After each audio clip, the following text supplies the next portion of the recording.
Hello, World Wide Web. Welcome back to the Hangin With Web Show. I'm GW Pomichter. Thanks for logging on and tuning in. If you haven't already, go hit subscribe. Go right now, hit subscribe. And don't forget to check out the description down below for more information about our partners and our guests here. We are at Beach Babes Book Blast 2016 in Tampa, Florida, and we are hanging with Chloe Scalici, a YouTube creator. A booktuber of the Brunette Bibliophile. So look down in the description. You're going to find a link over to that channel, so you can go on over there and subscribe there and find out all about some fantastic authors and new books coming out. We're going to talk a little bit about what you're doing on the channel here in a sec. I know you've been doing this for about 3 years. And so tell us, what inspired you to create a channel to talk about books? Well, around my sophomore year of high school, it was like the summer before sophomore year, I was getting ready to participate in NaNoWriMo, which is National Novel Writing Month. And I was looking up videos, trying to get advice about participating in it. And I discovered this YouTuber. Her name is Tastic, and she was doing NaNoWriMo, but she was also a booktuber. And I had no idea what it was, so I started watching her videos and I subscribed. And I started watching more of her videos, and I was like, this is something I could enjoy doing. I want to do this. And I uploaded my first video, and I've been doing it for nearly 4 years now. Awesome. That's fantastic. So I know doing this, you probably met and talked to some fantastic authors. Yeah. And so what has been the best part of the experience so far for you? Well, I haven't been to many events. I did BookCon, which was the biggest event that I went to, and then I also did Indie Book Fest as well as here at Beach Babes Book Blast. And I think both Indie Book Fest and Beach Babes are my two favorite ones, because that's where I've been able to create a relationship with a lot of different authors to come up with a promotional type of relationship where we're basically doing cross-promotion with each other. I am promoting the author's work and the author's books and the author themselves, and they're sharing it with their readers and their followers, and they're finding me. And it's a lot of cross-promotion, and I think where I'm able to do a lot of that and meet with a lot of authors is the best part of any event. The experience alone is worth coming into these rooms and talking to these folks. It really is. Some of our small press and indie authors, some of the most creative, hard-working writers you could ever talk to. Yeah. Some of these folks have got 20, 30 books. I talked to big press authors and bestsellers that are they're doing a book a year. Yeah. And some of these indies are cranking out 5 times that volume, and they're good stories. They really are. Now, in addition to meeting and doing a promotional relationship with your authors, I understand you do some reviews for books and things online. I do.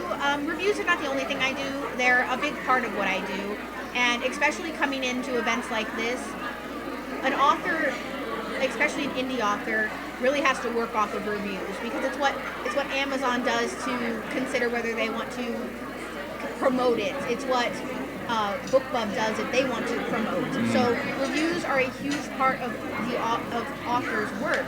So by myself reading and reviewing a book, it's helping the author to gain that promotion from the bigger companies, such Absolutely. as BookBub and Amazon. Yeah. And I especially feel with indie authors that they're not given as much credit as a traditionally published author. You can come in and find an indie book and you will fall in love with it. And that's a big thing that people don't know, is you can find a story that you love with indie books.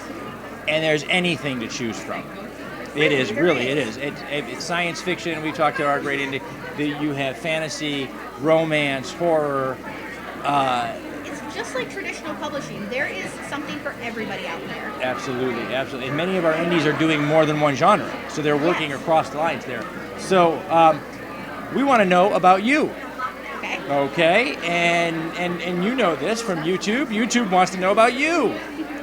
So, if you could invite 3 famous people to dinner, who would they be? Any famous person. Yeah. Well, right now I have like an obsession with Benedict Cumberbatch because I just saw Doctor Strange. Everyone has an obsession with Benjamin Cumberbatch. I have an obsession with Benjamin Cumberbatch. Don't judge. You do too. You know it. Like, I just saw Doctor Strange, and I binge-watched Sherlock, so I'm, like, obsessed with him right now. Benjamin, dinner opportunity. She's cooking. Why not? Probably the next person would be Emilie de Ravin. She plays Belle on Once Upon a Time, which is my favorite TV show. And then, who would the third person be?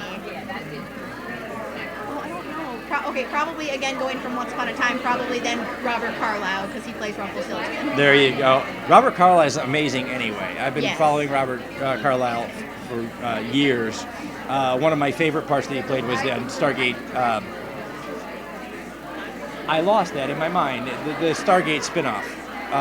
Not familiar with it. The only thing Stargate Universe, I believe, and he basically played Rumpelstiltskin. He was the guy you had to watch out for the whole time. He's just so amazing. And he plays it so well.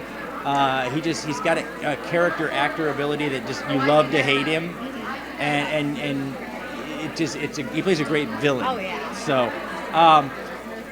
We like to get inside your head a little bit, tell YouTube a little bit about what makes you tick. So what is the strangest dream you can ever remember having? Oh God. When I was little, and some people always say they forget their dreams, but this is one recurring nightmare that I always had, of where I'm really small, and I'm running around these giant buildings, and Maleficent from Sleeping Beauty, when she's the dragon, is chasing me, and I'm basically just hiding. And I've had that recurring nightmare since I was little, and it's strange. That's scary. Yeah. Yeah, I don't want to be chased by a dragon in my dreams. Especially when I was really little. Yeah, I don't want to be chased by a dragon in my dreams. That's, wow. If you were at Hogwarts, we put the Sorting Hat on you, and where would you end up? Ravenclaw. Ravenclaw. I have to be Ravenclaw. Oh, she has to. She has Hogwarts recruiters, Ravenclaw, waiting for her letter. The favorite thing that you've ever bought for yourself, what would that be? Besides books, favorite book you ever bought for yourself? That's really hard. I know, isn't it? We're at a book conference. I just asked for a favorite book. Okay, as far as favorite thing I've ever bought myself, I bought myself a birthday present 2 years ago, and it was a photography lamp for my filming. It was a box light.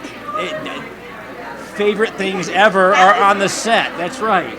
This is what we do, folks. This is where we spend our money. What is the ideal date night?